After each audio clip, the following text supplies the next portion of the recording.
Really good to be here today.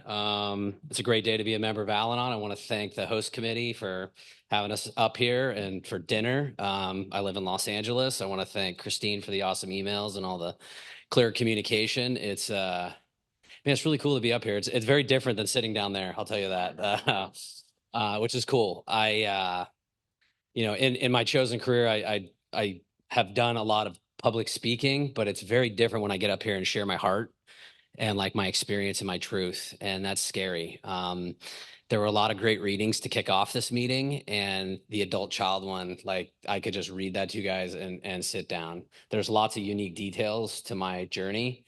Um, but one thing is sure, I never ever wanted to come to Al-Anon. Like I never wanted to come to Al-Anon. I was like, I'm not doing this. And what happened was, this is how God works in my life.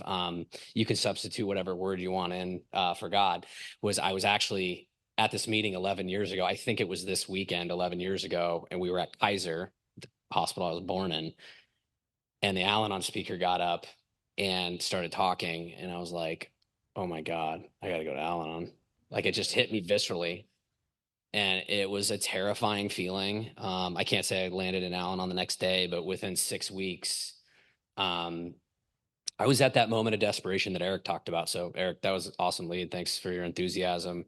I too try to stay enthusiastic about recovery. It's not always fun looking at myself, being honest, being open. But like I drove up here today. I'm from the area, Concord, Walnut Creek, all that stuff. I've gone to Al-Anon meetings. I started my Al-Anon journey in 2013 down in San Jose. Um, I was like crying most of the way up here because like I could have missed all this. Like what Al-Anon's done for me, even during the lead, like it brings tears to my eyes. It's given me a life. Like like I'm gonna talk a lot more about feelings and like I wish that what I was gonna talk about was like cool stories about cars and like sleep. That's just not hasn't been part of my journey yet. But I could have missed the richness that I have in my life today, the ability to let go of control some of the time, the ability to have a sense of humor some of the time, right? The sense of humor for me isn't an avoidance tactic. It's more of I'm healing because of what the people, Lois and all that started Al-Anon, 1952, I think, and have perpetuated for 70 odd years. I was at the International last summer in Albuquerque. The Al-Anon enthusiasm was amazing. It was cool, like to hear Lois's secretary get up and talk and share her experience about like the society that's like been born out of desperation, right? Like I need help. So yeah, we share in a general what it was like, what happened. Well, 11 years ago, it was not going well, right? Like I was angry, active. I was praying and meditating. I had done internal work. I had communicated some of that. And I just kept finding myself at odds with other people. What I know today, I was really at odds with myself, but it was just super painful to be close to people. And I just tried to outperform, out effort, out achieve, like if it just looks good, right? Like if I just have the right cut suit on, and I was going really fast. And externally, people, yeah, yeah. And it was like, dude, it's not working. And I ended up, at this meeting at Kaiser, and it coincided me like starting to interact with a gentleman who like I was around with some frequency, who carried himself just with like a grace, and it like he was just calm and peaceful. He like listened. Um, that's not necessarily a hallmark of the family disease of alcoholism, right? We're like planning, controlling, manipulating, lying, surviving, right? And he just carried himself in a way that was new to me. And I just remember talking, and it was like I was so used to like sharing things with people, and then what I judge today is them being so uncomfortable they just have to give me a response or like some advice. I can see it because I do it, right? Like I'm like it's a tool in my toolbox. But we just got to talking, and it coincided with me being at that meeting and realizing, man, like the gig's up. Like I can't keep doing this. I happened to be coming out of a relationship with a girl who happened to have alcoholism. I mean, just kind of lay it out there. Like today, if I like you, you probably have the disease, you come from the disease, or both. I mean, that's just the journey, right? Like, and it used to surprise me, but now I'm just like, yeah, okay, it makes sense. But you know, that relationship was super combustible in an emotional way. I mean, my skill set coming to Al-Anon and really born out of like growing up in the disease, which I didn't even like, that wasn't even on my radar when I got to Al-Anon. And I'll get into that in a little bit, but like, it was like, man, this is painful. My best thing is, cut it off, run away, go take more like activity in my life. Let's see if I can outrun my feelings. I'll use a kind of a human doing, not a human being. Still super capable of that today. But today I'm aware of it. I mostly accept it and I can take different actions, right? I can talk about it. I can reason it out with someone else. These were not things I was doing. I was really, like, again, look good on the outside and just, not share I had no idea what was going on inside, right? And so that relationship ended. And it was just like a perfect storm for me, being in a really desperate, low place and really being out of options. Right? I had a great job, I mean, I guess Facebook statistics, and that's what happened. And I remember going on Saturday morning. The meeting is still there. I live in LA now. It's 85 in Union. I think it's the Paths to Recovery meeting, and that's what desperation looked like for me at 31. And I've been coming to Al-Anon ever since. I'm 42. It's the best thing that's ever happened in my life. As I said when I started, it's opened up my heart. One of the high price of the family disease of alcoholism is like survival at all costs, in my experience. And so what that does for me and like promotes in me is a down and out type of living, head to mouth and out. And what Al-Anon's helped me do, start to learn to live from my intuition, which is where I found God, which is a little bit below my heart, which is like, God, and then out. And it gives me an ability to just have a new experience in life, one that's more full of feelings, one that's more full of experiences, new experiences, taking risks, one that's being honest, right? And yeah, I wouldn't trade it for the world. I'm going to go a little backwards and talk about what it was like. I didn't know any of this was going on when I was a kid because I mean, I was born into like an Italian Irish family. I know today that, as basically since man crushed grapes, alcoholism has affected my family. Like everyone's got it affected. I mean, it's just the same thing. If I like you, and it's everywhere, and it's masked up with, we have all these letters after our last name. We live in this type of house and this type of zip code. We have these type of kids, they do these type of things, and we're all good. And then we go indoors and it's like, wait, no, it's bitter, it's hostile, it's angry. We're actually not telling the truth. It's super confusing and it's chaotic. And I got to Al-Anon really angry, thinking it was my parents' fault, right? Dude, my parents didn't stand a chance. It was way worse for them. And for me, that's one of the greatest gifts is like, by doing the steps, by having a sponsor, by having a home meeting, uh, always having a home meeting, doing service in Al-Anon, like I'm able to give them a break. Like it evokes a deep, my sponsor, I've been using this word lately, deep wellspring of love that I have for these people. Because those people, my parents, are the ones that went into recovery.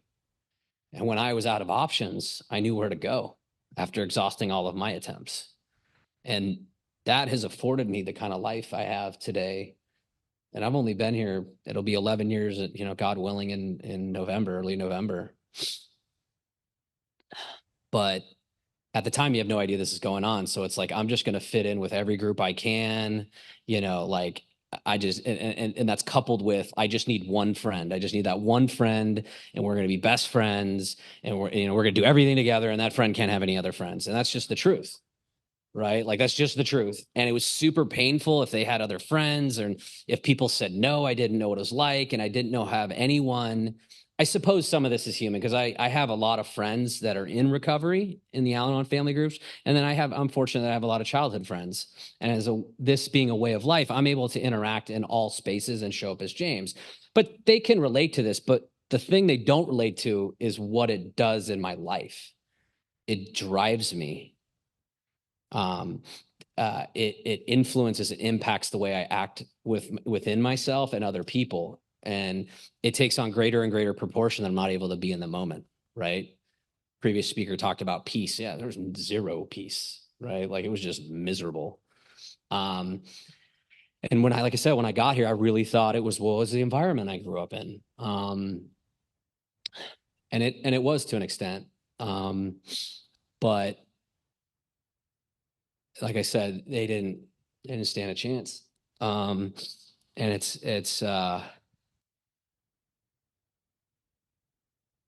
it's amazing to be able to stand in front of a room of people, most of which I don't know, that there are people here that brought me into this world, people that like I've chose to have relationships with, people that I've known since I was young, to stand up and tell my truth. I've talked to them in varying degrees over the years about my journey in Al-Anon, but to stand in front of a group and do it is like it's rad. It's like life altering.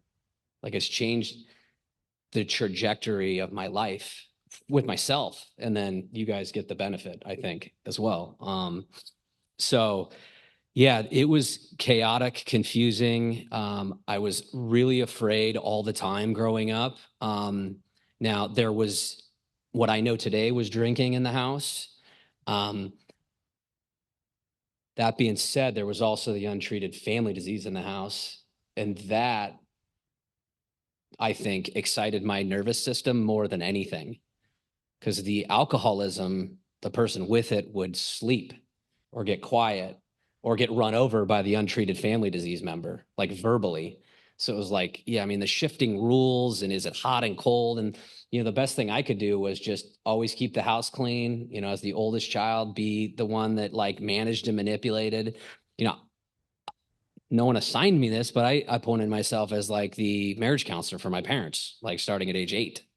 Right. Like I was always taking like temperature, and man, I have so much compassion for that kid today, man. He was doing the best he could, and that's what it looked like. And if it wasn't like that, I probably wouldn't be here today with the kind of experience I'm having. Um, the kind of commitment at depth I have to not speaking at a podium and a microphone, but the commitment I have when I get up or I know I'm off, I'm able to communicate better today. Like, hey, I'm feeling fragile, or I need to go meditate, or I'm feeling off. Um, I was never able to do that before. I mean, I wasn't even able to be in a relationship before. Like that, I mean, it was just like 1 to 3 months, super combustible. Um, thought we had to be exactly the same all the time. If I had a thought or what I would maybe identify as a feeling, it had to be true. And it just kind of, led me to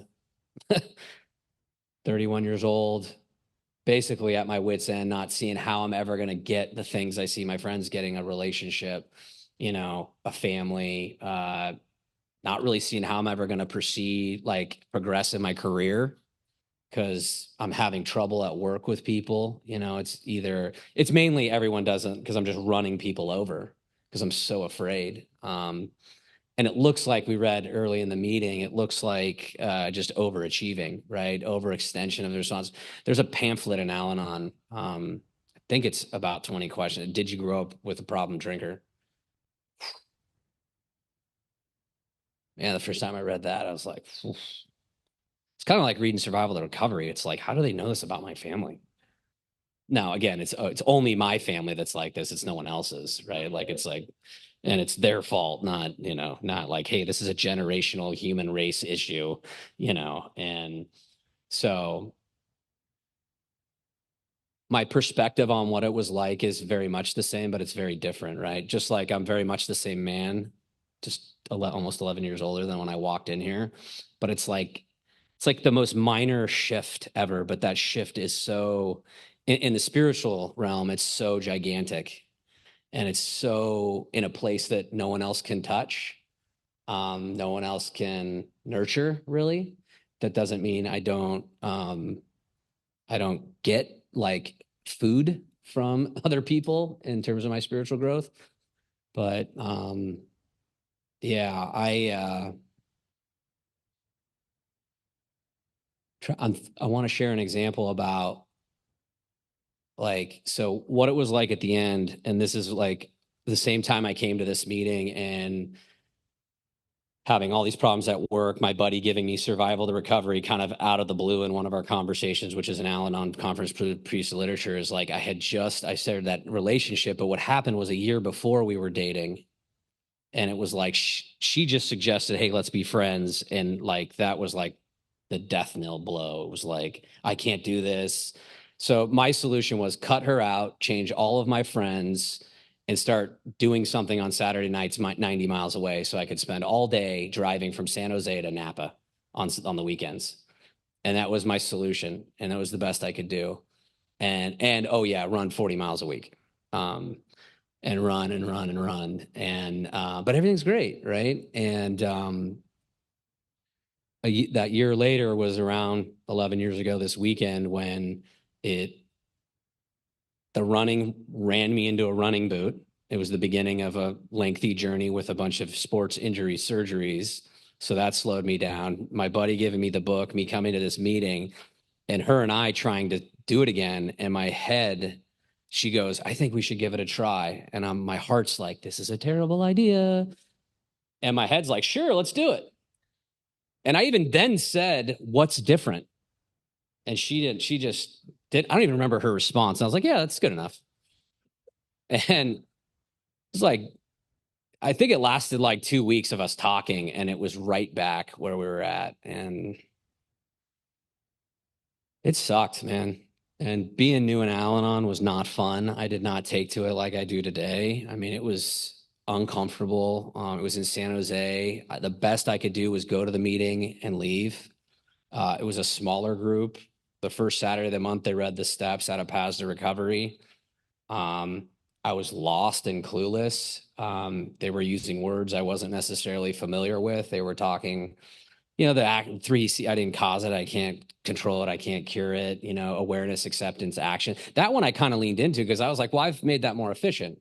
I'm an awaction dude. I do AW in awareness, and then I launch into action. That's what I've done my entire life. And that's a great recipe to end up in Al-Anon, but it's a great recipe to have no idea what's going on inside yourself, right? They talked about things like self-care. Self-care was all external stuff. That's kind of what I started with. They talked about getting a sponsor. Man, in that pamphlet, it talks about, do you have problems with authority figures? That's what I thought a sponsor was, is an authority figure, right? I had some previous experience with a sponsor because of something I did at university, and then it led into something in my career, which my relationship with that was like they gave me stuff. I was beholden to them, right? That's not what sponsorship is. Sponsor is just, in my experience, in my case, another dude who's been here, who has experience working the 12 steps of Al-Anon, who has a light in his, this works for me, light in his eye, and shares from his heart. And as I stayed here longer, I've been able to decipher more of the time who's coming from here and what's coming from here. And I'm really expert here, and I'm getting better here. It's maybe more 50-50. But that was the best I could do. And my buddy and another friend of mine that had been coming to Allen just encouraged me to keep coming. And I was astonished at men and women, but particularly the older women that were sharing what was going on inside my heart and some in my head at 31 years old. Right. I was like, this is astonishing. You do this stuff too? And then I was confused because I'm like, I'm not hearing any of the guys sharing this crazy stuff. What does that mean about me? Right. Like just some of the relationship patterns, the keeping track, checking phone, like stuff I was very capable with if I got past that 3-month window, because I was just so, man, I just didn't like myself. Alcoholism, family disease does not promote like self-esteem, self-worth, self-acceptance. Um, Recovery helps with that. And I like flipping those words like it's acceptance of self. That's all the grace of God, right? I ended up here in Al-Anon because of the grace of God. Like I got that moment, just like the previous speaker talked about with his alcoholism, like with the family disease, right? Like in it's really popular in LA to either read Understanding Ourselves or Understanding Alcoholism at meetings. In Understanding Alcoholism, it talks about it's the very nature of the disease of alcoholism that the sufferer doesn't think they're sick. For me, that is very applicable in Al-Anon. It's their fault. They need to change. And I started to get familiar with that sentiment, but that being my experience by coming to Al-Anon and then getting a sponsor and working the steps with that sponsor. And that's led me to my heart more of the time, a day at a time.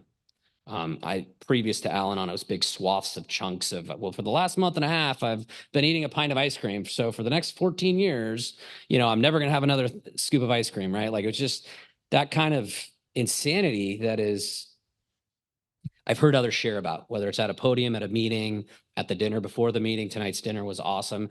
It was so cool. There was someone that wasn't with our group, and there might have been 22 of us there. How do you guys know each other?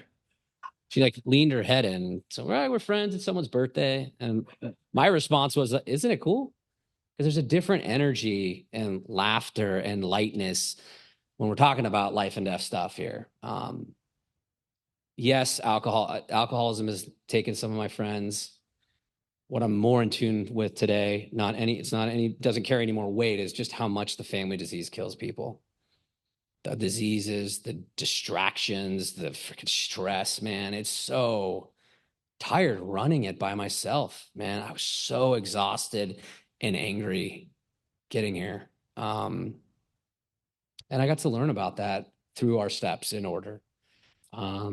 I got to learn about that by going to conferences, by listening to Al-Anon speakers, by starting to like meet with my sponsor one-on-one. I mean, I share some specifics, but my sponsor, it's like the first relationship I've ever had where like he knows me. Like I'm not afraid to just share what's going on with me. Now, sometimes it might take a call or two, but it's like, dude, I'm going through this. And my go-to in those situations, not because I'm bad, but because of the family disease, is I'm going to figure it out. Then I'm going to present to him what's going on so that it looks polished. And then we can deal with it. And we often, we have a 4th-A. It's not conference approved, so I don't necessarily need anyone coming up to me after. But it's just, James, just admit what's going on, man. Admit is used in our steps, I think 3 times.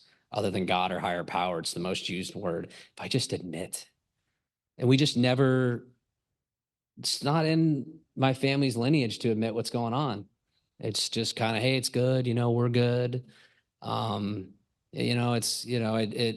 that's okay. No one else needs to do what I'm doing, but that wasn't working for me. It was getting me where it got me, to a place of misery and desperation where I needed to come to Al-Anon. And again, I was pissed, mad. I didn't know what to do. And so that journey of sponsorship has been slow, right? Very slow. It took me like 5 years to get through the steps. I mean, I chose to get to the 4th step and do Blueprint for Progress, which is like 28 or 9 words. And each word has like 3 pages worth of questions in writing. You're like, but I had a sponsor for a couple of years, and he had some health stuff and he moved out of the area. And that was just when God brought this guy into my life in Mountain View, who I only think was there a year and a half. But I was like, he's doing something different. Like he's living it. And I wanted it. And so I've chased it. Now he has boundaries. I would prefer we met every day, morning, noon, and night. But he's like, yeah, I'm available. I remember it. And I've told him this since, but like it was, I'm available every other week for an hour. We'll have a dedicated hour. And in between, when emergencies happen, emergencies don't happen every week, James. And I was like, And of course, I was just desperate. It was like, I couldn't say, hey, that really makes me feel I didn't feel safe in that moment, but I didn't have the vocabulary, which is okay. I do today. I'm like, hey, it's kind of weird, but I want it. So I said yes. And that worked out perfectly, because what that did was it made it forced me in a gentle Al-Anon way to develop a relationship with God. I need a spiritual answer to combat the family disease of alcoholism and how it impacts me today and a day at a time. The steps lead me to that God. I walk with a sponsor to that God. That God is ever expanding. It's that deep, endless well of love. I don't just, I had faith coming to Al-Anon. I was praying and meditating. I have a relationship today. And what's crazy about that is, I'm sure other people have used those words in the same grouping, but I stole that from my mom, who's been a member of this program for 23 years. You know, I have deep gratitude. And I said this earlier, but again, for my family that's walked this journey before me, it's changed the course of our family. It's changed the course of their lives. I experience it. I remember when they were going to meetings, I was like, we had rules that were not discussed, and the recovery in the home. And it was just average recovery. That's all. I'm just trying to be a member. I'm not trying to be Al-Anon rock star, Al-Anon bottom dweller. It changed the rules in our family, and it made it ever so slightly safer. And safety was not an experience I had most of my life, and really until a few years in Al-Anon, which is what I have today. Most, I feel safe in my own skin. I feel comfortable. I'm able to verbalize. And if I'm not, I have a program friend to reason it out with. I'm astonished. I've had a lot of big fear lately. My big fear kind of comes in, like, let's say it's a career thing. My solution still today is, let's make it about my relationship. And when it's in my relationship, or let's say it's my relationship and it's my job, it's, I need to leave my job. I need to run away and get back in my small apartment and get safe, and I'm going to run the show. The fact that I'm able to be aware of that and talk about that out loud, do some writing, enjoy that aspect of myself a little bit, like that's like core James trying to protect myself, right? Like it's just trying to, it's like a lot of my responses today, you know, I'm not above being in a meeting and being like, what in the hell is going on in this meeting? What are these people talking about? They're doing it wrong. Particularly when you move, you might have this experience if you ever move. It's like I left San Jose and I was like, the perfect thing is like I left San Jose, I go to LA and everything's timed. Everything's timed. I was like, what are they doing? This is so controlling. I really can't stand meetings now. Like I have struggled with meetings where there's no timer. I'm like, let's go. Come on. Where's the 2-minute warning and the 1-minute wrap up? Where's, you know, we got to get going. And that's funny to me. Like that's just James, right? James is gonna James, right? And James is okay. That is only because of Al-Anon. All the other stuff I do, it's because of the Al-Anon 12 steps. I've never had this anywhere else. Al-Anon 12 steps. And that relationship, that process has led me to that spiritual awakening, step 11, that I try. So when I was talking about those big fears and about like my instinct is to run away, get small, change it, it's their fault, my thoughts are 100% spot on. I'm using God these days. I haven't been sleeping well lately. It's been frustrating. And my thing is get up and go to God, go to God, go to God. To the point where my sponsor was like, have you thought about reading a nonfiction novel? Like maybe put the recovery stuff down? Because I get to it. Like I relate. Like I think it's like more is better, like fire hose in my face all day long. And Al-Anon's taught me to get a life, right? Like get, you know, I didn't share this earlier, but like on the topic of self-care, like self-care is the external things I do. Like for me, I got to Al-Anon wearing shoes that were too short and too narrow. That's sad. It's kind of funny, but it's sad. So now I wear shoes that are half size too big and wide or extra wide. That's a small, but the self-care is how I hold myself when James is like, I gotta run away, I gotta quit, it's their fault.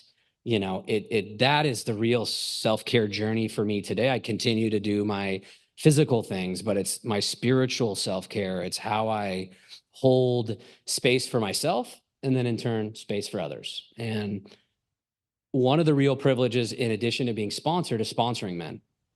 And I remember when I was a few years in Al-Anon, and one of my friends said, dude, you're different. I'm like, what do you mean? He's like, well, you just have this edge about you. I'm like, what edge? What edge are you talking about?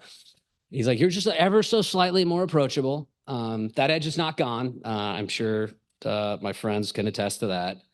Um, but Al-Anon has just completely like just shifted how I operate, and my capacity in life. I'm in a relationship today.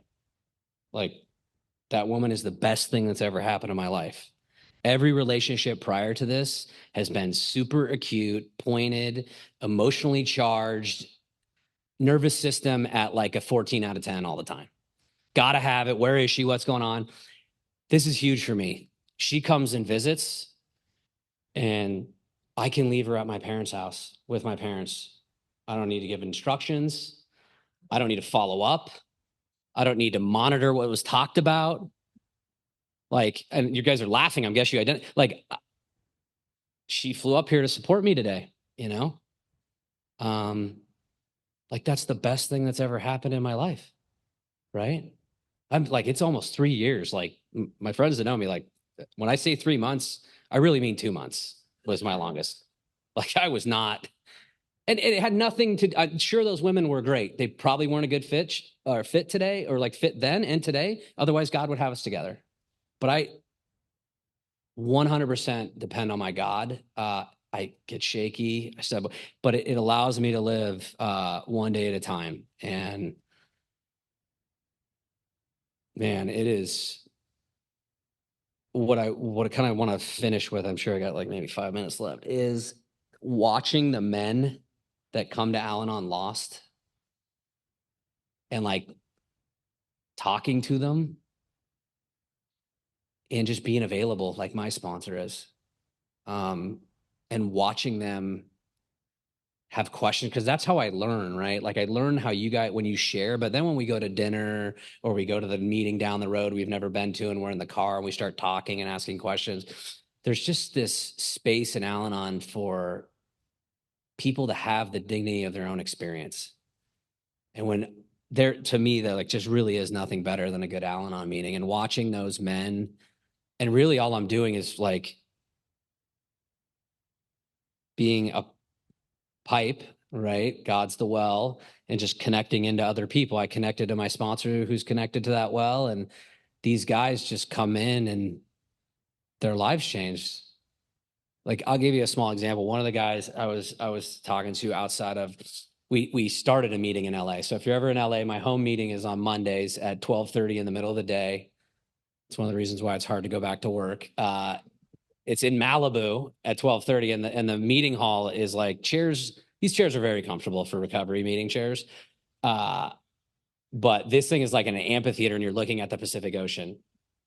And there's a lot of active longtime members. One of them called me today. She's going to have 59 years in Al-Anon on Tuesday. And she said, James, remember to smile. Remember to tell them the funny stuff too. And but we started a meeting in Brentwood in West LA on Thursday nights, and it's been so cool because like I haven't had to do it all. I've always had to do it all. It's so exhausting carrying it all yourself. No one asked me to, no one assigned it to me, but that's been my journey, right? And I know that. I've admitted that to my sponsor. I've written about it. I even go to God with the stuff like, I need your help. I need you to take like 98% of this. I'll breathe. You do, please. Um, and you know, I just I the response in the community has been really cool because there was a need, right? Like, I tried to start a meeting like we tried to start a meeting like this. There's just not really a huge appetite in Los Angeles for a meeting like this. So it's just really cool to be a part of something that's in line with our traditions. We study the traditions 1 week a month. We do the steps, but when I'm not in control, it's amazing at the amount of love that exists in my life, not only for myself, but the love that comes towards me, right? There is just, I'm overwhelmed with the response. We are overwhelmed with the response. I am a part of we, but I am not we. And that just keeps happening everywhere I go, frankly. As long for me as I come to Al-Anon, I try to go to 2 to 4 meetings a week. Mornings, quiet time. My girlfriend knows, like, hey, I'm going to pray and meditate. If I don't, it's kind of like a rocket ship into, and it's like, God, I'll see you tonight. And that doesn't really work, for me at least. And I try to incorporate fun in my life. I try to get hobbies. At the end of our meeting, we read the do's and don'ts because, like, do take it easy, do relax. Tension is harmful. Like, that's like a warm bath for that's what basically what Al-Anon is a warm bath for my soul. Because my soul's always been at alert, ready to go. Let's do it. I got this. Okay, God, maybe you can help sometime. And yeah, I started this with I could have missed it all, and I'm gonna end with I could have missed it all. Thanks.